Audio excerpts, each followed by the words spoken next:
Hello, all. Earthy Wise Woman here. And I have not been on in quite a while, and for good reason. And I'm going to go into that a little bit more. I hope everybody has had a good year. I know that this has been a difficult and trying year.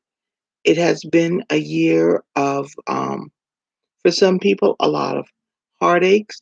For some people, a lot of revelations. Um, and a lot of reflection.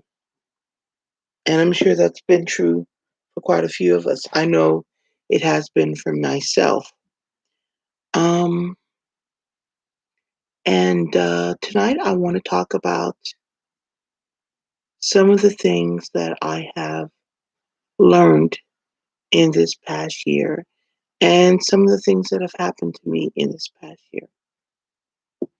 First of all, I got sick. I did get COVID. Yes, I did. And I say that to say this. I survived. I lost my sense of taste and smell for a few days, and it was a really bad flu, but I survived it. And I did take the hydrochloroquine that they suggested. I took a lot of zinc. I took a lot of vitamin C, a lot of vitamin D.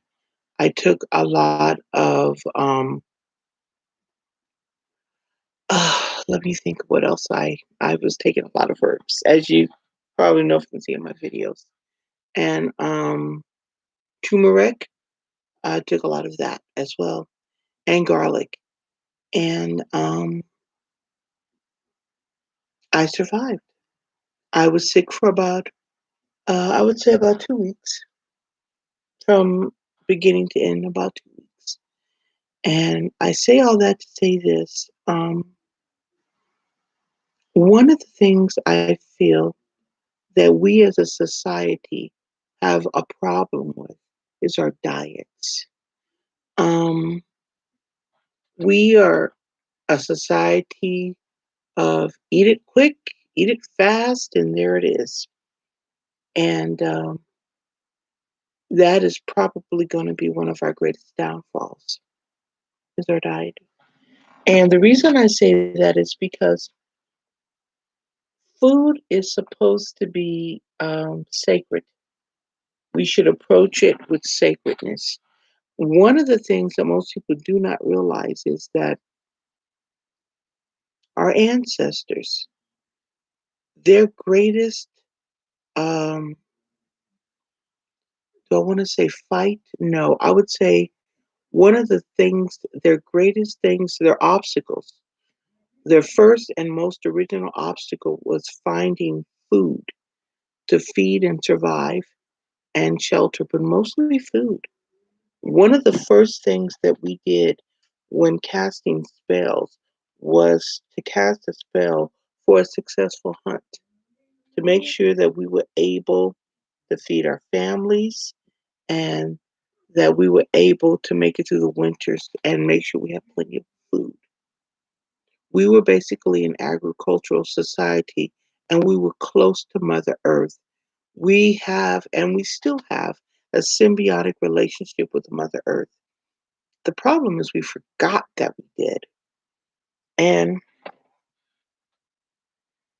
I had to thank my guides because um, when I got sick, I didn't, by the way, I did not go into the hospital. I tested positive for COVID. I had already shown the symptoms, and I went into more quarantine than I had been going into. So I was already pretty much quarantined at that time. But I, had my food delivered to the house and such. Now I'm getting off subject. I want to get back on subject about the sacredness of food. Um, One of the reasons I feel that I did not only survived COVID, but got over it pretty well and pretty quickly was because I do have a fairly decent diet. And I say that to say this to you. Guys, start reading what you eat. Now, it may seem very basic, but it is. We live in a society where people do not read the ingredients of the food that they're putting in their bodies. And as I stated before, food is sacred. And the things that we're eating nowadays, I'm not even sure it's food.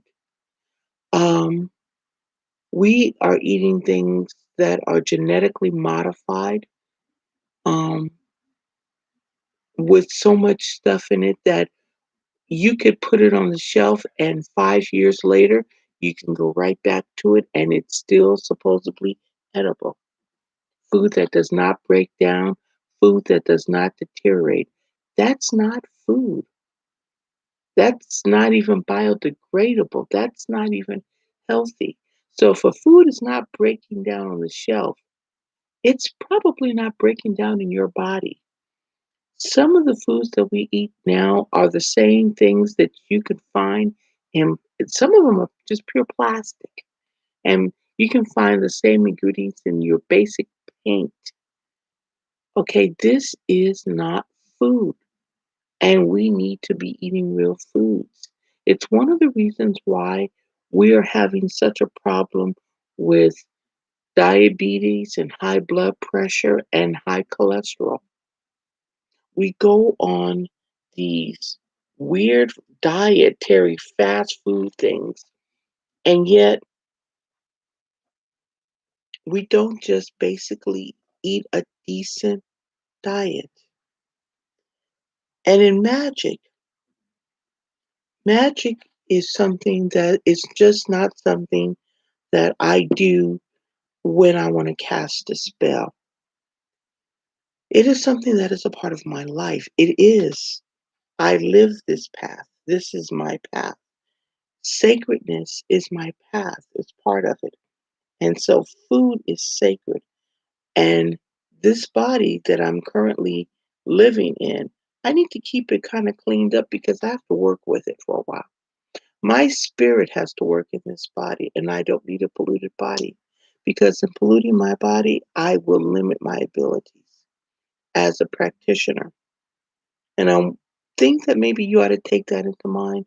Be mindful of what you eat, you know, and you don't have to be radical. I'm not telling you to become a vegan or a vegetarian. I'm telling you to be mindful of what you eat and remember to give thanks for the food that you eat. The goddess gave us food. The God gave us sunlight to shine upon that so that it would grow. We need to be mindful of this when we ingest the food, mindful of the plants that gave up their lives, and mindful of the animals that gave up their lives so that we could sustain our bodies. This is a very wonderful thing. It is, yeah, okay, the circle of life. But in this world, we've become so consumer driven, we forget that we have to give back as much as we take. It is important. It is the circle of life. We need to be that way. It's important. So please be mindful of that, okay? Give thanks. You know, my grandmother used to say, "Child, you better pray over that food. You don't know what they've been doing to it." And I laughed about that. But she's right. Give thanks. Now, that being said, I'm going to go on to the next thing I want to discuss. And that's been the state of our world and what's been going on our planet. Some of you are aware that there has been a spiritual shift in our planet, and it has been a spiritual shift. We have finally gotten into the age of Aquarius, and some people do not know what that means. And most people think that Aquarius is a water sign, and it's not, which is It's an earth sign, actually. Okay, we are getting more mindful of Goddess Earth, and we're going up, we're elevating spiritually. Now, we're not all doing it at once, but those who are more intuitive are becoming much more aware of our spiritual growth and that we're not just this fleshy, bloody, ugh.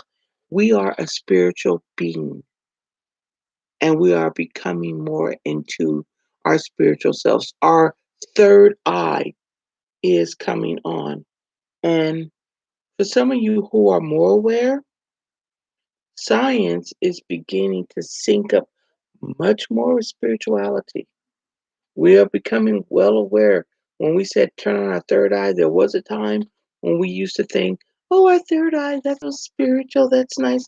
And yet science has verified we have one. We actually have one. And it is right there. And the only thing is, we were like, well, what does that mean? We are much more spiritually aware than we realize. And we need to give that credence for once. There is a reason why you feel someone's behind you, but you can't see them physically. Or that phone rings and you knew who it was, but you didn't know how you knew. Because we do sync together, we do hum together. We are spiritual beings, far more than we are flesh and blood. Now, I've done a lot of reading, not a ton, well, whatever. I have done a lot of reading. And a lot of religions and a lot of belief systems believe that this is a trap because we're more than this flesh and blood body. And we are more than this.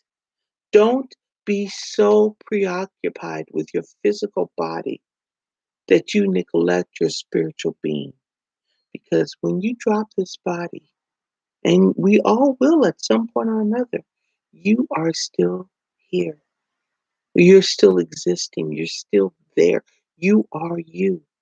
And your body is just the shell that we use to walk around in. It's our meat sack. It's our meat suit. Sounds better than sack. Um, but don't let this physical being be the determination of what you do and how you live your life. Expand your horizons. It is important. What you see in our world currently, the political unrest, how we've gone far one way and far another way. Um, I would tell you to question everything. My guides have told me to question everything, and I have. Um, and there is some underlining this quietness and unseemliness, something that isn't good underneath it, hiding in the shadows, making us believe that this is the way it should be, making us feel that if we question or if we cast uh, excursions on something, we are either being racist or we are being sexist. We're definitely being politically incorrect. And we shouldn't question, you know, if I say something that might be considered disparage of the LGBT community, I'm being sexist or I'm being homophobic or anything like that because we're not supposed to question. People, you do need to question, all right? And I hate to have to preface this because I do believe this is a shell that we live in. It's a shell. But I also believe that there is an underlining evil that is trying to get us to doubt and question and not say it out loud. We're not supposed to say it out loud. Keep it quiet because if you question or if you doubt, you're racist. You're against women. You're against men. You're against this people. You're against that culture. And yet we won't look at history. And haven't you noticed that they've been trying to rub out history by taking down statues, by making us not read books, or this book is against this race? And yet people don't realize that this is very familiar. I know that a lot of people probably would find it distasteful to read the Communist Manifesto, but I would tell people to read it because what most people don't realize, and they need to see this, is that socialism is just a banana peel away from communism. And right now, oh, I want to say hi. Hi. Hi, Kimberly. How you doing? Um, I want to say socialism is a banana peel away from communism. Now, I say that, thank you, thank you. I say that for this reason. In socialism, one of the first things you do is cut people off from their history, from their past. You cut it off. Because here's the thing, our history and our past are our roots. It's what gives us the strength that we need as a people and a culture. Now let's look at the Chinese communism regime. The first thing they did was get rid of the past, get rid of the culture. There is no culture, there is no God, there is no spirituality at all. There's only the party. And when that happened, they cut these people off from their ancestors. And that's just not a physical thing, that's a spiritual thing. Most of the magic I do as a practitioner, I tap into the energy of my ancestors. The Chinese had a rich culture. One of the oldest cultures was the Chinese culture. And the first thing the communist parties did was cut it off. And then the next thing they did was kill the population off. A lot of them. A lot. And if you don't have spirituality, you're already dead. So imagine what they did. They cut these people off from their culture, their ancestors, and then they physically starved them to death. It was brutal. I mean, they don't want you to remember this, but it was brutal. But if they cut you from your history, they cut your roots. And look at what we're doing right now. We're saying things like, oh, this person owned slaves. We must get rid of this statue. Oh, this was terrible. You know something? It's a part of our history. Now, I'm a black woman. I'm a proud black woman. But I'm going to tell you something. Um, there are certain people in history I admire. Okay? There are certain people in history I do admire. Um, some of them I don't admire. But you know something? They're a part of our history, good or bad. It's there. And we need to know them. We need to be aware of it because, for one thing, it will either A, something we want to continue to have a part of us, or B, learn from that history, not repeat it. But not to have it will definitely be a repeat of something very terrible. Okay? I am pretty sure that none of us want to repeat the ills of Hitler. That's scary. But the Jews have something that they always say, do not forget. We will not forget. Okay? Because if you don't forget, you won't repeat. If you don't forget, you won't repeat. And there's a lot of forms of slavery. Okay? You may think you're walking around and you can pick out where you eat and you can pick out your clothes. But now let's look at that. Suddenly, I can go on Amazon And I can't buy certain Dr. Seuss books for my kids because they said that these books are banned. So all of a sudden, my reading material is being banned. Suddenly, I cannot study about the Confederate Army because that's racist. Um, and you're not finding a problem with this? There's a problem with this. Okay? Look, good or bad, I have a right to learn. Knowledge is power. And when somebody limits my ability to learn, they have limited my power. And we've given it to them. I like to watch Star Wars movies. I think Star Wars movies are good. You know, some people say they're space opera. I think they are. I think they are. I like my space opera. But there's something that Princess Amadama, I never can pronounce these names right. She said, "So this is how we give up our liberty. We don't just fight for it, just give it up willingly." And she's right. Look at what we're doing, folks. I didn't see nobody saying, "Oh my goodness, they're taking away our Dr. Seuss books because it's Dr. Seuss. We think this is all whimsical." But it's Dr. Seuss today, and what is it tomorrow gonna be? What? We give up reading books by Walt Whitman because of some of his political views.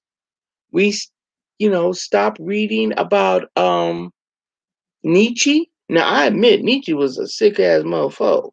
He, he had a love of his sister that wasn't exactly normal. But the point is, I have a right to learn. I have a right to study. And my spirit guides have been showing me things that are vaguely shadows of the past. This is the shadow of communism.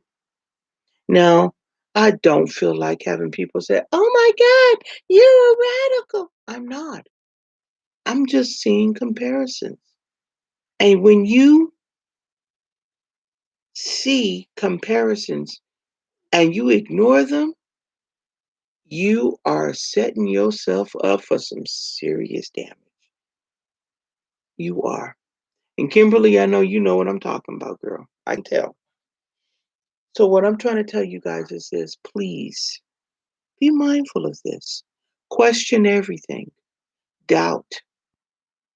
Because if you don't question your politicians, if we don't question our congressmen, if we don't hold them accountable, they're going to run roughshod. But now here's the thing, there's something bigger to this. Most of you, I know a lot of you have seen The Wizard of Oz. I don't know if even if you've read the books, but there's a line in there that says, ignore the man behind the curtain.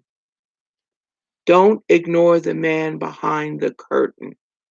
In fact, we need to look for the man behind the curtain because our political representatives and all of these people, these aren't the men behind the curtain.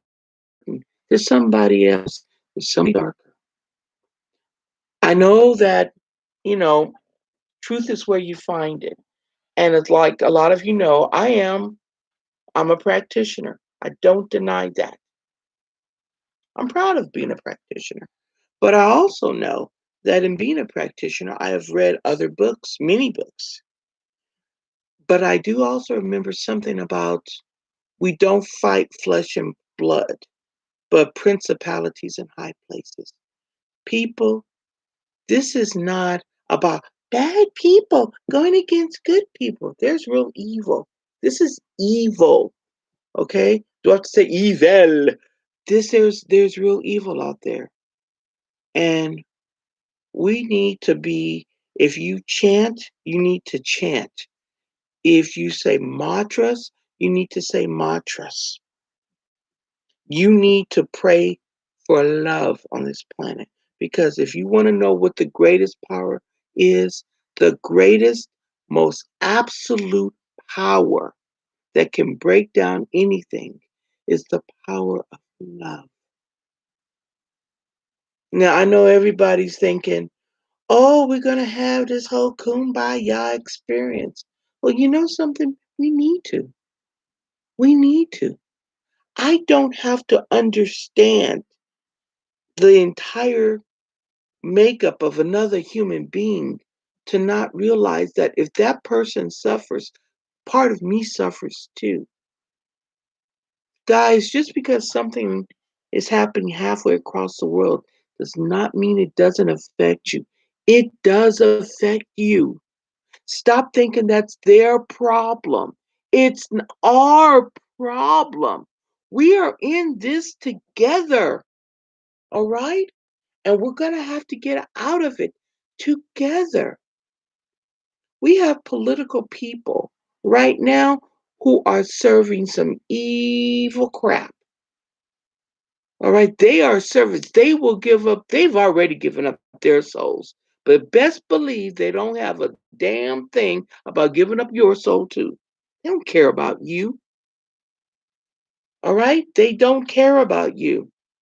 That's not to say we shouldn't care about them. Collectively, we need to care about each other. Guys, spread love, okay? Spread love. And I'm here to tell you, pull your punches. I know there are times when you just want to just rip into somebody's ass.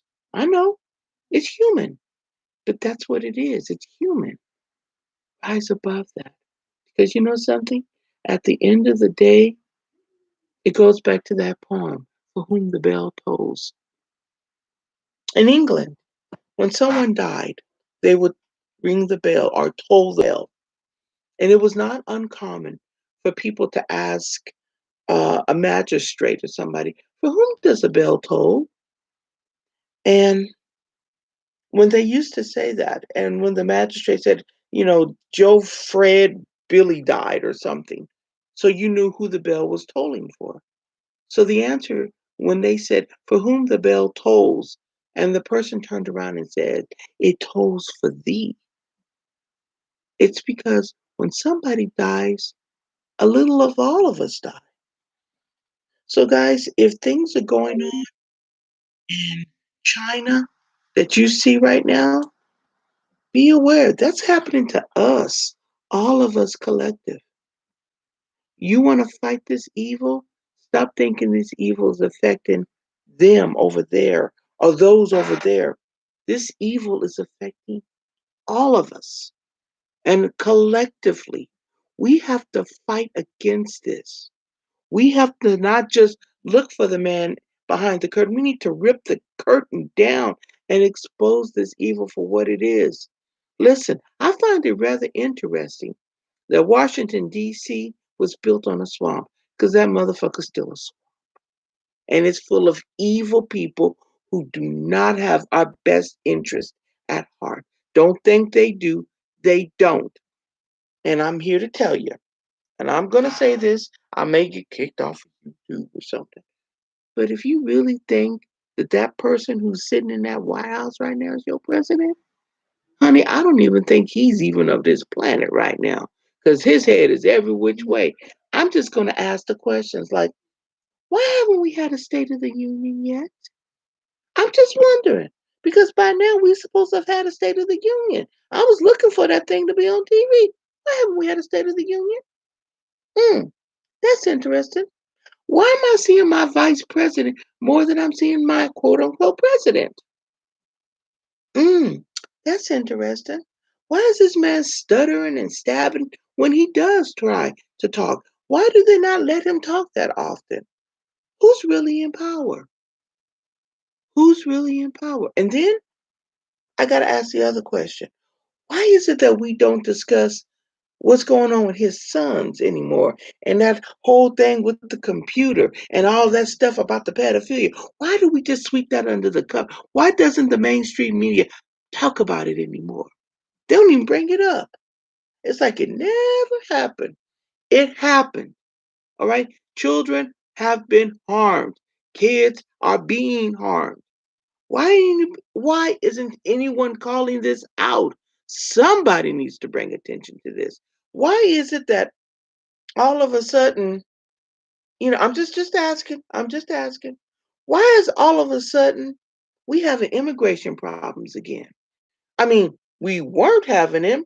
I mean, they had been cut down tremendously. Now all of a sudden we got it all over again. It ain't even been what 3, 4 months. We have a new president, and all of a sudden we have an immigration. We got little children crossing the border with people who aren't their parents. What's up with that? Why are we having that problem again? Why are these children just walking in their sleep and crossing the border by themselves? That just doesn't sound natural, now does it?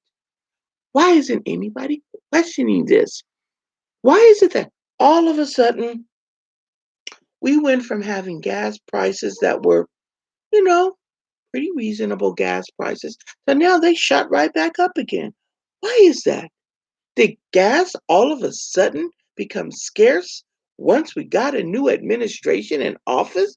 Suddenly, there's no gas? What happened? I'm just saying. Is anybody questioning? Is anybody questioning? Is anybody making these people accountable for their behavior? Why is it that nobody talks about the election fraud no more? And if you bring it up, you one of them naysayers. Ooh, you talk about the election. Ooh, you bad. Come on now, really? Mm-mm. Nah. I'm just asking. And by the way, I just want to know why all of a sudden, they're not really telling us what's going on with the vaccine. How did they manage to bring out a vaccine that fast? Because I'm just saying, because the polio vaccine, it took what, 15, 20 years or so to perfect that vaccine. I mean, vaccines take years. And this one came out in a matter of what, a year? Maybe two? I don't even think it was two. And why is it that they're not speaking about any mortalities behind this vaccine?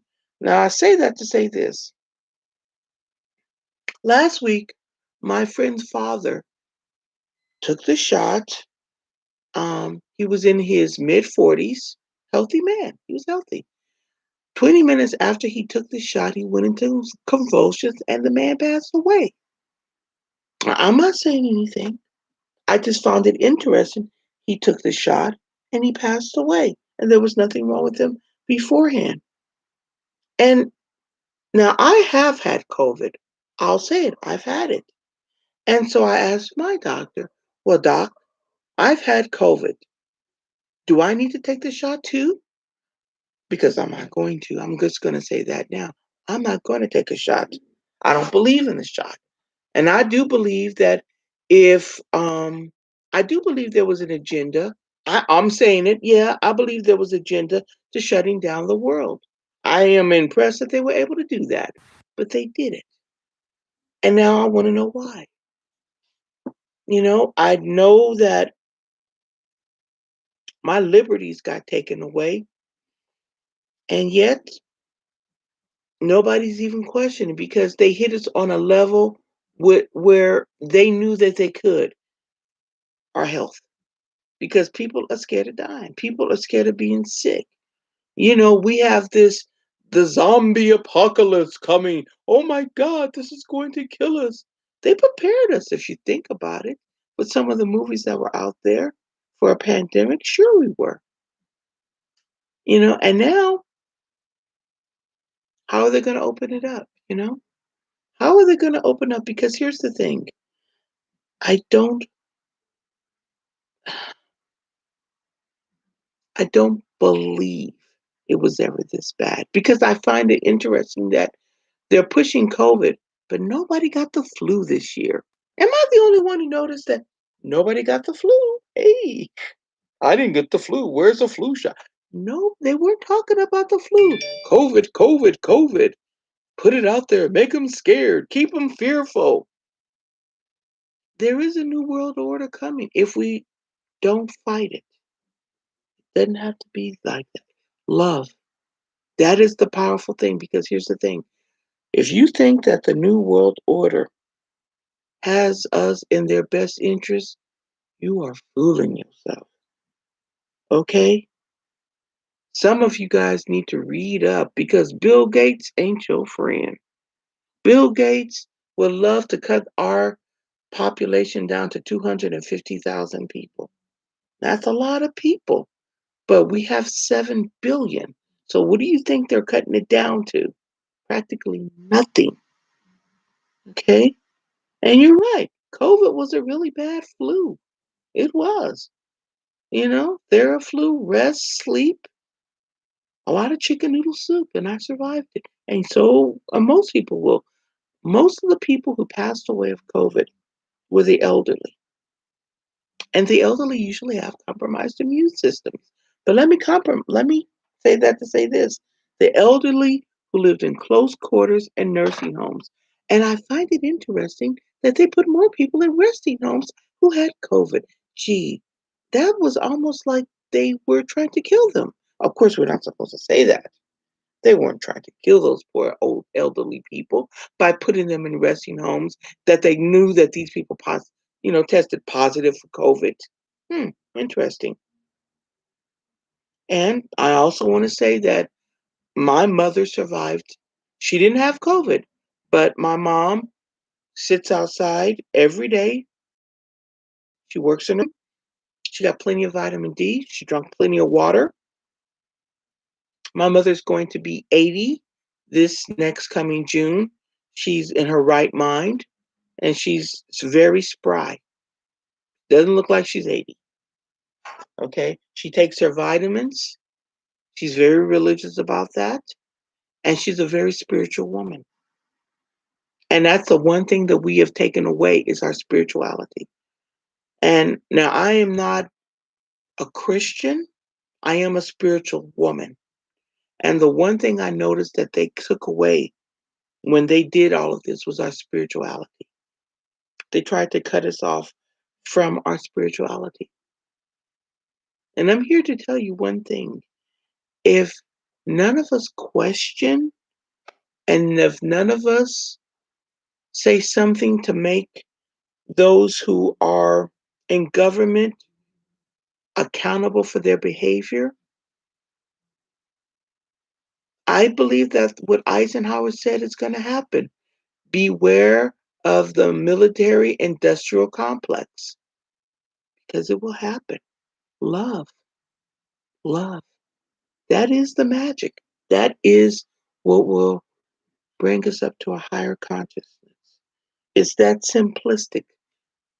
We have been told that simplistic thinking is, we're supposed to, that looks terrible. How stupid. To love? What are you, hippies? Well, yeah,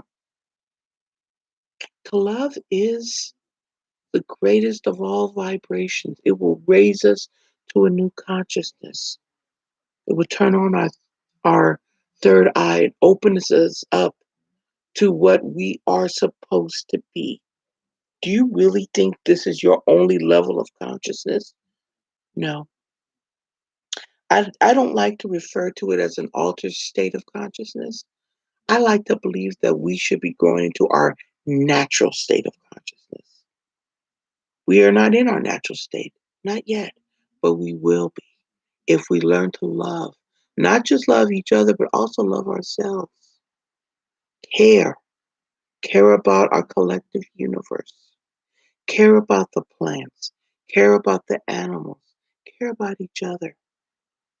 Hold those who are in authority, hold them accountable for what they do. Remember, there are elected officials. We elected them to do what we desire for our country. It's not that we elect them and then they go off and do whatever they want to. That's not the way it was supposed to be. And that's not the way our forefathers said it was supposed to be. Our government is all governments, by the way, should be elective leaders are accountable for their behavior, and we need to hold them accountable for their behavior.